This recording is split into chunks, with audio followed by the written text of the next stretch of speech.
Jason, for a lot of us, especially here in the United States, when someone says to you, I'm starving, I got to eat, you don't know what starving's like. No, they have no idea. I can't stand when someone who has access to a grocery store says, I'm starving.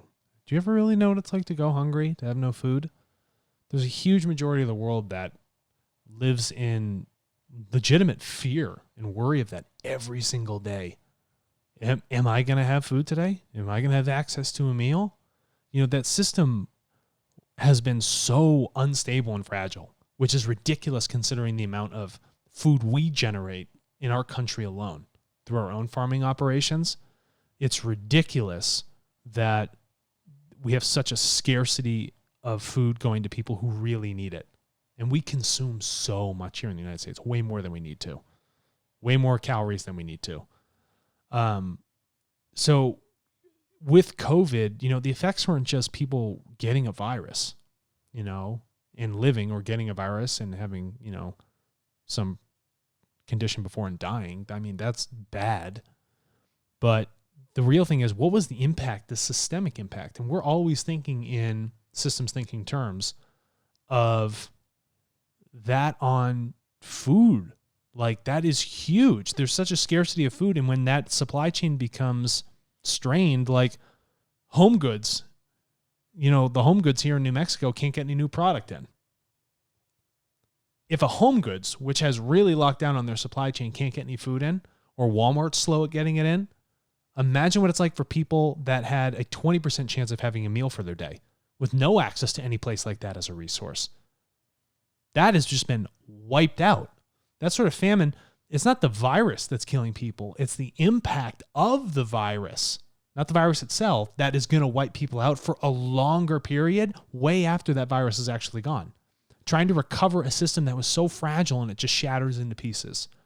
And so when we look at our big seven, not only is it a function of, public health for us, but it's also a function of climate stability, where if we don't stabilize the climate, which is already stressed as is, yes, and it's decreasing our crop yields and increasing food scarcity, and then we couple that with a pandemic, a global health issue that then just totally tanks that system altogether, it leaves people with nothing. And this is something that really needs to be focused on. And so if we can direct efforts, and I know you're going to get into this article, if we can direct efforts with our data to talk about our consumption rates, talk about those fears, talk about where we go to actually acquire those food, get that boots on the ground research through using TARTLE as a tool to do that, and acquire it from people that are truly in that area of scarcity, that live that life of scarcity, we can begin to solve and fix this crippled system.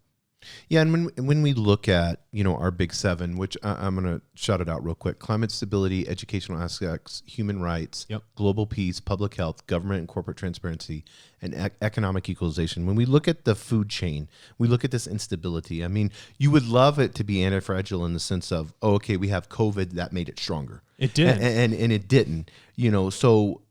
And there are networks, and I love this when you have it up on the screen, CGIAR. They joined forces with the World Food Program to tackle these post-pandemic hunger.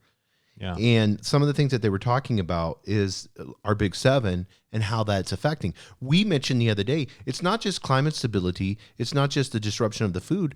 Violence plays a big role in whether you're getting food or not either. Absolutely. If there's violence in an area, farmers aren't going to farm. You can't travel because it's too much of a risk. It's less of a risk for you to sit there and starve temporarily than to go out there and get shot.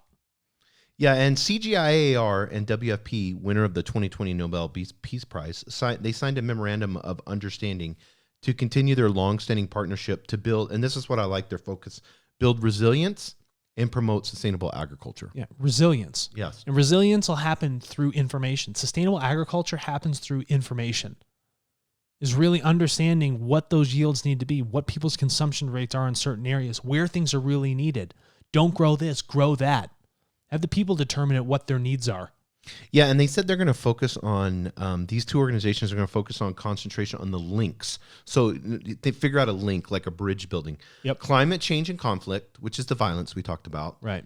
The adaptation of food systems. So how our adaptation, I think that's an important word.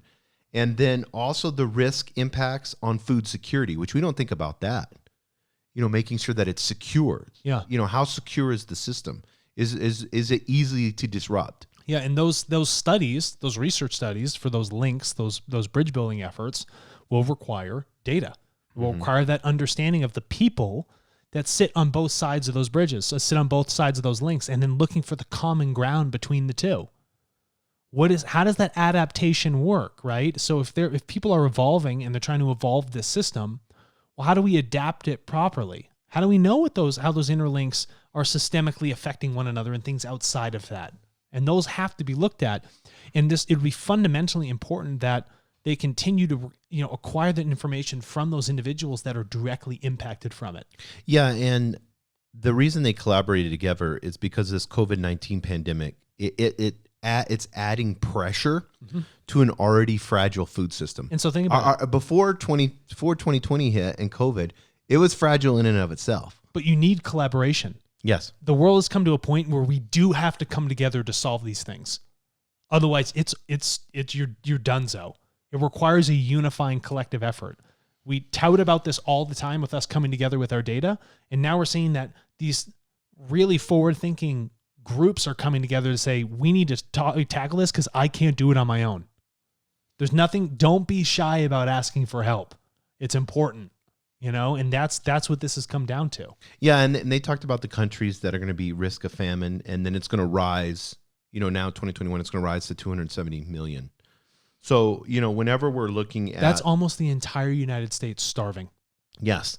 The whole United States, 313 million people maybe? Starving. All of it. At the same time. Think about what that does for the person's emotional health, for the stability of that country, the erosion of those cultures. You can't... If you're worried about your access to food, you can't focus on anything else. I can't focus about a job or this sort of protection or these other things. I'm worried about just living. Yes. How am I supposed to care for my family if I can't even feed myself and I can't feed them? What does that do for anybody? The evolution stops at that point. So, when people are thinking, we got to focus on, big business and we got to use data to solve it. No, you need to focus on the big seven and solve that. Otherwise, you won't have a business.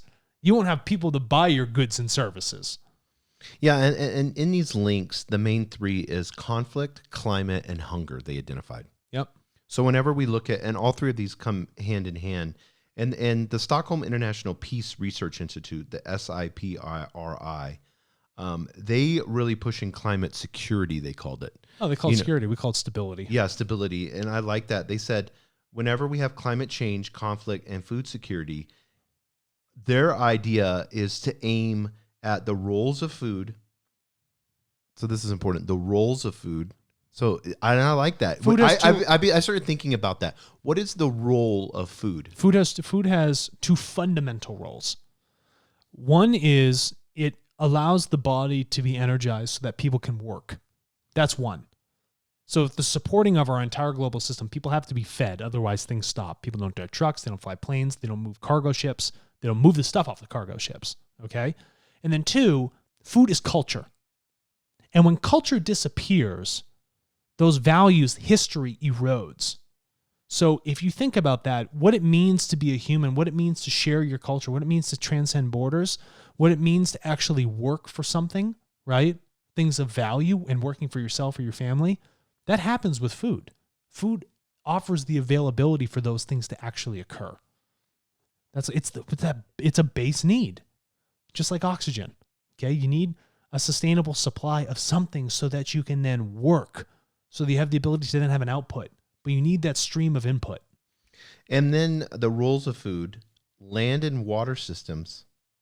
So we look at land and water systems, especially water. There's an issue just to get water. So clean water. Yeah, clean water. Yeah. So not only are we looking at how polluted is the land, how screwed up is that, well, then now we got to look at water systems because you cannot grow anything if you don't have water. So let's think about this. We have 270 million starving people. We have a broken food supply chain system. Our climate is pissed off at us because we made a lot of mistakes. People are staring at a river, but it's filled with trash. and too many cows are taking a dump on the land, so the nitrate content's through the roof, and we can't plant there anymore. Because over here in the United States or like in Brazil, our consumption of meat is far too high. So what do you do? What do you do when you're staring in the face of oblivion, and and I call it kairosis.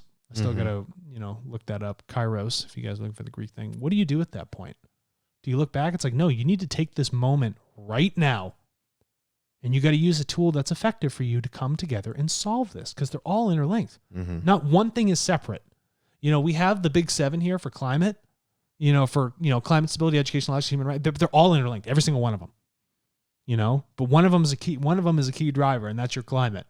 If you don't have a global home to live in, you have no home. You have no food to grow anything. It has to be a safe home. Yeah, it has to be a safe home. Okay, it has to be a home where we accept and unify one another. A home that we respect. We respect its rivers. Its rivers are its vascular system. That's the blood that allows it to flow. What happens when you have a clogged heart? What's the number one killer across the globe, apart from food famine? Or I'll just say here in the United States.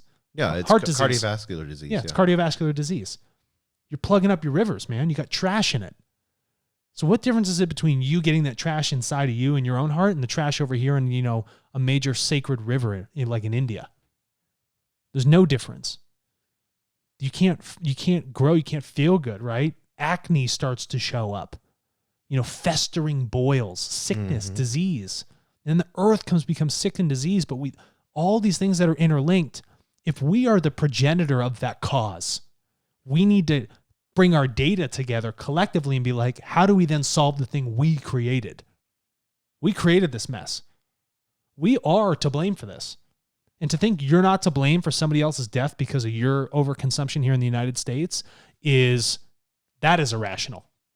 That is irresponsible. You have a responsibility for your life and everybody else, because we are all human beings. Regardless of race, religion, creed, background, color, doesn't matter what it is. Okay? We have to be responsible for it. And if you can start by being responsible for your environment, that will have dramatic systemic effects that will be beneficial to the 270 million people that can't find food tonight.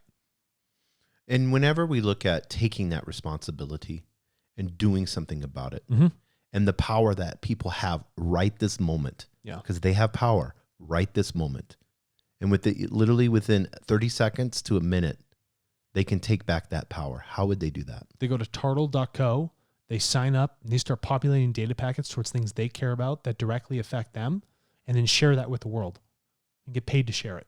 So everyone, I want you to sign up right now. If you're concerned about the big 7, if you're concerned about this, you go to TARTLE.co.